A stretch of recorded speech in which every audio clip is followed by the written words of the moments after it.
രണ്ടാൾക്കാരെടുക്കാം, മനു ഉണ്ട്, അനു ഉണ്ട്. ഈ മനു ആയാലും സെയിം ഏജാണ്, സെയിം ജോബാണ്, സെയിം സാലറിയാണ്.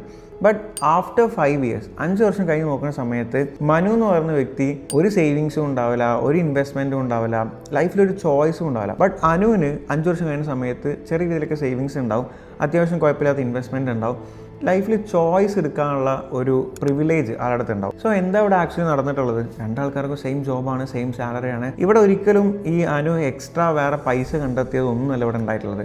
രണ്ടാൾക്കാരുടെയും ഫൈനാൻഷ്യലി അവരുടെ ലൈഫിൽ ഉണ്ടായിട്ടുള്ള ഹാബിറ്റ്സ്, അവർ ബിൽഡ് ചെയ്തിട്ടുള്ള ഹാബിറ്റ്സ് ആണ് ആക്ച്വലി ഇതിൻ്റെ റീസൺ എന്ന് പറയുന്നത്. സോ ഇന്നത്തെ ഒരു വീഡിയോയിൽ ഈ രണ്ടാൾക്കാർ, ഈ പൈസ 5 വർഷം കഴിഞ്ഞിട്ട് ഒന്നും മാറ്റി വെക്കാൻ പറ്റാത്ത ആളും പൈസ മാറ്റി വെക്കാൻ പറ്റിയ ആളും, ഈ രണ്ടാൾക്കാർ തമ്മിലുള്ള ഡിഫറൻസ് എന്താണ്, ഇത് നിങ്ങൾക്ക് എന്തൊക്കെ ലെസൺസ് ആണ് കിട്ടുക എന്നുള്ളതാണ് ഈ ഒരു വീഡിയോയിലൂടെ നമുക്ക് നോക്കാനുള്ളത്. സോ ഒന്നാമത്തെ പോയിന്റാണ് people who save put money aside first not last. അത് നമുക്ക് എല്ലാ ആൾക്കാരും പ്രശ്നമാണ്. സാലറി വന്നു കഴിഞ്ഞാൽ അതിൽ നമുക്ക് വേണ്ടി ചിലവുകളൊക്കെ കഴിഞ്ഞിട്ട് മന്ത് എൻഡാവുന്ന സമയത്ത് എത്രയാണോ ബാക്കി അത് നമ്മൾ സേവിങ്സിലേക്ക് വെക്കുക എന്നുള്ളൊരു മൈൻഡ് സെറ്റാണ്. നിങ്ങളെ ചുറ്റുള്ള ആരോട് വേണമെങ്കിൽ ചോദിച്ചു നോക്കിക്കും. നിങ്ങൾക്ക് പൈസ കിട്ടിക്കഴിഞ്ഞാൽ മന്ത് എൻഡിലേക്ക് ബാക്കി എന്തെങ്കിലും വന്നാൽ സേവിങ്സിലേക്ക് വെക്കാമെന്ന് വിചാരിക്കുകയാണെന്നുണ്ടെങ്കിൽ അങ്ങനെ ഒരു എമൗണ്ട് അവിടെ ബാക്കി വരില്ല. കാരണം പൈസ നമ്മളെ കൈമേലുണ്ടെന്നുണ്ടെങ്കിൽ നമുക്ക് എന്തായാലും അതിന് ചിലവ് വന്നുകൊണ്ടിരിക്കും, ഉറപ്പുള്ള കാര്യമാണ്. സോ സേവിങ്സിൻ്റെ ആ ഒരു മെൻറ്റാലിറ്റി, വെൽത്ത് ജനറേറ്റ് ചെയ്യുന്ന ഒരു മെൻറ്റാലിറ്റി ഉള്ള ആളാണെന്നുണ്ടെങ്കിൽ നിങ്ങൾ ചെയ്യേണ്ട കാര്യം എന്ന് വെച്ചാൽ, നിങ്ങൾക്കൊരു ഇൻകം വന്നു കഴിഞ്ഞാൽ നിങ്ങളിപ്പോൾ റെൻ്റ് അടയ്ക്കുക, അല്ലെങ്കിൽ കറണ്ട് ബില്ല് അടയ്ക്കുക, അല്ലാന്നുണ്ടെങ്കിൽ വാട്ടർ ബില്ല് അടയ്ക്കുക, ഇതൊക്കെ ഫിക്സഡ് ആയിട്ടുള്ള ഒരു എമൗണ്ട് ആണല്ലേ. ഇതേപോലെ ഒരു ഫിക്സഡ് എമൗണ്ട് നിങ്ങൾ ഇതിനു വേണ്ടി മാറ്റി വെക്കണം. അതായത് നിങ്ങൾ നിർബന്ധമായിട്ട് അടയ്ക്കേണ്ട എമൗണ്ട് ഉണ്ടല്ലോ, അതായത് നിങ്ങൾ ഈ സേവിങ്സിനെയും കാണണം.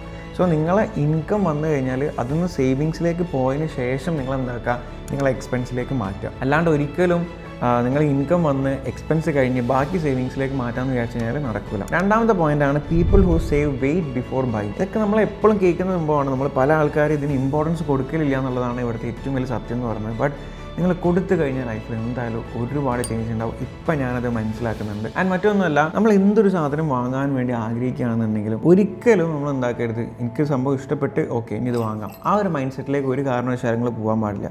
എന്തെങ്കിലും ഒരു സാധനം വാങ്ങാൻ വേണ്ടി നമുക്ക് തോന്നിക്കഴിഞ്ഞാൽ അറ്റ്ലീസ്റ്റ് 24 to 48 hours നിങ്ങൾ വെയിറ്റ് ചെയ്യുക എന്നുള്ളതാണ്. ഇത് വേറെ ഒന്നുമല്ലടാ, നമ്മൾ എന്തൊരു സാധനം പർച്ചേസ്, ഇപ്പോൾ ആമസോൺ ആയിക്കോട്ടെ, ഫ്ലിപ്കാർട്ട് ആയിക്കോട്ടെ, എന്താണെന്നുണ്ടെങ്കിലും നമ്മളെങ്ങനെയെങ്കിലും അതൊന്ന് വാങ്ങിക്കുക എന്നുള്ളതാണ്, വാങ്ങിപ്പിക്കുക എന്നുള്ളതാണ് അവരുടെ ഇൻറ്റൻഷൻ എന്നത്. ഏത് മിഡ് നൈറ്റ് സെയിലിൽ, ലാസ്റ്റ് ഡീല്, അല്ലെങ്കിൽ ഈവനിങ് ഇത്ര മണിയുള്ളൂ, അല്ലെങ്കിൽ ഇത്ര ടൈമിനുള്ളിൽ പർച്ചേസ് ചെയ്യണം, ഇങ്ങനെ അവർ നമ്മളെ ട്രിഗർ ചെയ്യുന്ന രീതിയിലാണ് അവരെപ്പോഴും മൊത്തം ഹുക്കാക്കി വെച്ചിട്ടുള്ളത്. സോ അതിനെ ബീറ്റ് ചെയ്യുന്നുള്ളതാണ് ഫസ്റ്റ് ചെയ്യേണ്ടത്.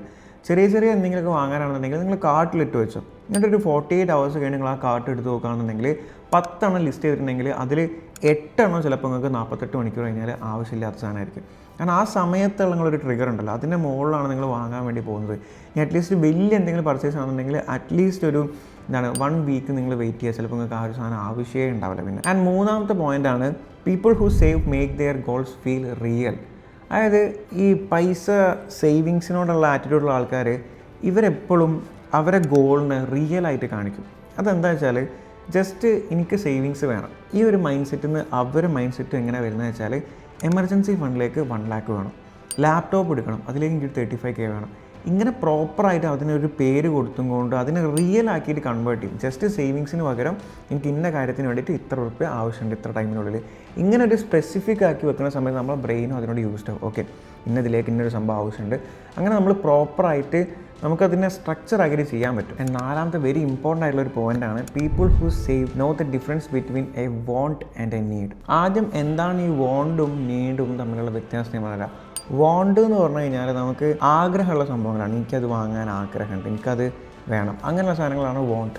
നീഡ് എന്ന് പറഞ്ഞാൽ നെസസിറ്റിയാണ്, നിങ്ങൾ എന്തായാലും അത് ചെയ്തേ പറ്റുള്ളൂ, ഇങ്ങനത്തെ സംഭവങ്ങളാണ് നീഡ്. നമ്മൾ പല ആൾക്കാരും മിസ്റ്റേക്ക് എന്താ വെച്ചാൽ, നമ്മൾ നീഡാണെന്ന് വിചാരിച്ചും കൊണ്ട് പല സമയങ്ങളിലും വോണ്ടാണ് ചെയ്തുകൊണ്ടിരിക്കുന്നത്. എക്സാമ്പിളായിട്ട് നോക്കുകയാണെങ്കിൽ ഞാൻ പറയും ഐ നീഡ് എ ഷൂ, എനിക്കൊരു ഷൂ വേണം. ഇങ്ങനെ പറഞ്ഞ സമയത്ത് ചിലപ്പോൾ നമ്മളെ വീട്ടിൽ അതൊരു ഷൂ ഓൾറെഡി ഉണ്ടെന്നുണ്ടെങ്കിൽ അത് ശരിക്കും വോണ്ടാണ്, നീഡല്ല. നേരെ മറിച്ച് എൻ്റെ വീട്ടിലൊരു ഷൂ ഒന്നും ഇല്ല, എനിക്കൊരു പുതിയ ഷൂ വേണം, അങ്ങനെയാണെന്നുണ്ടെങ്കിൽ അത് നീഡ്. ഓക്കെ, സിമ്പിളായിട്ട് നോക്കുകയാണെങ്കിൽ ഫുഡ് കഴിക്കുന്ന നോക്കാം. I need to eat out, എനിക്ക് പുറത്തുനിന്ന് ഫുഡ് കഴിക്കണം. ആ ഒരു സമയത്ത് നമുക്ക് നീഡായിട്ടാണ് അവിടെ ഫീൽ ചെയ്യുന്നത്. ബട്ട് നിങ്ങളെ വീട്ടിൽ ഫുഡ് ഇല്ലാഞ്ഞിട്ടാണ്, അല്ലെങ്കിൽ ഫുഡ് ഉണ്ടാക്കാനുള്ള സിറ്റുവേഷൻ ഇല്ലായിട്ടാണ് നിങ്ങൾ പുറത്ത് പോയി കഴിക്കണമെങ്കിൽ ഓക്കെ അത് നീഡാണ്. അല്ലാന്നുണ്ടെങ്കിൽ വീട്ടിലുണ്ടായതുകൊണ്ട് നിങ്ങൾക്ക് എന്തെങ്കിലും സ്പെഷ്യൽ മന്തി കഴിക്കണം, അല്ലെങ്കിൽ ബിരിയാണി കഴിക്കണം, അങ്ങനെ എന്തെങ്കിലും പൂതി നിങ്ങൾ പോയി കഴിക്കുകയാണെന്നുണ്ടെങ്കിൽ അത് ആക്ച്വലി വോണ്ടാണ്. സോ നിങ്ങൾ ഓരോ ആൾക്കാരും നിങ്ങളെ നീഡ് എന്താണ്, നിങ്ങളെ വോണ്ട് എന്താണെന്നുള്ളത് മനസ്സിലാക്കി നിങ്ങളെപ്പോഴും പെരുമാറാം. ഇതിന് സിമ്പിൾ സിസ്റ്റം ഞാൻ പറഞ്ഞുതരാം. നിങ്ങൾക്ക് സാലറി വന്നു കഴിഞ്ഞാൽ അതിനൊരു 3 പ്രയോറിറ്റി ആയിട്ട് കൺവേർട്ട് ചെയ്യാം. സോ ഫസ്റ്റ് പ്രയോറിറ്റി എന്ന് പറയുന്നത് ഓഫ് കോഴ്സ് അത് എന്തിനായിരിക്കണം, നീഡിനായിരിക്കണം. നീഡ് വോണ്ട് നീഡാക്കി മാറ്റരുത്, പ്രോപ്പർ നീഡ്. നിങ്ങളെ റെൻറ്റ്, നിങ്ങളെ ഇലക്ട്രിസിറ്റി ബില്ല്, നിങ്ങളെ സ്കൂൾ ഫീസ്, അങ്ങനെ എന്തെങ്കിലും ഉണ്ടെങ്കിൽ അതാണ് നീഡ്. രണ്ടാമത്തെ പ്രയോറിറ്റി നിങ്ങൾ കൊടുക്കേണ്ടത് നിങ്ങളെ സേവിങ്സിനാണ്. ആൻഡ് അതൊക്കെ കഴിഞ്ഞ് ബാക്കി പൈസ നിങ്ങൾ എന്താക്കാൻ പാടുള്ളൂ, നിങ്ങളെ വോണ്ടിന് വേണ്ടിയിട്ട്. ഇപ്പോൾ പുതിയൊരു ഫുഡ് കഴിക്കുക, അല്ലെങ്കിൽ എക്സ്ട്രാ ഒരു പെയർ ഓഫ് ഷൂ വാങ്ങുക, ഇങ്ങനെയൊക്കെ ഉണ്ടെങ്കിൽ ആ വോണ്ട് നിങ്ങളെ 3rd പ്രയോറിറ്റി ആയിട്ട് കൊടുക്കുക. സോ ഇങ്ങനെ 3rd പ്രയോറിറ്റി ആയിട്ട് നിങ്ങളെ വോണ്ടിന് നിങ്ങൾ സ്പെൻഡ് ചെയ്യുന്ന സമയത്ത് അത് എത്ര രൂപ ഉണ്ടെങ്കിലും നിങ്ങൾക്ക് ഫ്രീ ആയിട്ട് സ്പെൻഡ് ചെയ്യാൻ പറ്റും. അല്ലെങ്കിൽ നിങ്ങളുടെ മൈൻഡ് സെറ്റിൽ ഒരു ഗിൽറ്റ് വരെ നിങ്ങൾക്ക് അവിടെ സ്പെൻഡ് ചെയ്യാൻ പറ്റും. കാരണം എന്താ, നിങ്ങളെ നീഡ് നിങ്ങളവിടെ ഫുൾഫിൽ ചെയ്തിട്ടുണ്ട്, നിങ്ങളെ സേവിങ്സ് നിങ്ങളവിടെ ഫുൾഫിൽ ചെയ്തിട്ടുണ്ട്. ബാക്കി വരുന്ന പൈസക്കാണ് നിങ്ങൾ ഈ വോണ്ട് ചെയ്യുന്നത്. അപ്പോൾ അവിടെ ഗിൽറ്റിന് അവിടെ ഒരു പ്രസക്തി വരുന്നില്ല. ആൻഡ് അഞ്ചാമത്തെ ഒരു പോയിന്റ് നമുക്ക് ഇത് അവർ യൂസ് ചെയ്യുന്ന ചെറിയൊരു ട്രിക്കായി നമുക്ക് വേണമെങ്കിൽ കൂട്ടാൻ പറ്റും.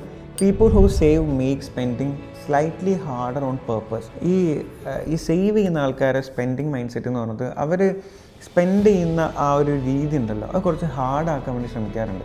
അതായത് ഇവരെ സേവിങ്സ് അക്കൗണ്ടും അതേപോലെ തന്നെ ഡെയിലി സ്പെൻഡിങ് അക്കൗണ്ടും ഡിഫറെൻ്റ് ആയിരിക്കും. ഈ സേവിങ്സ് അക്കൗണ്ടിൽ ഒരിക്കലും ഇവരെന്താക്കില്ല, ബാങ്കായിട്ട് UPI ആയിട്ട് അവർ കണക്ട് ചെയ്യില്ല. അവർ ഡെയിലി സ്പെൻഡിങ് അക്കൗണ്ട് മാത്രമേ എന്താക്കുള്ളൂ, UPI ആയിട്ട് കണക്ട് ചെയ്യുള്ളൂ.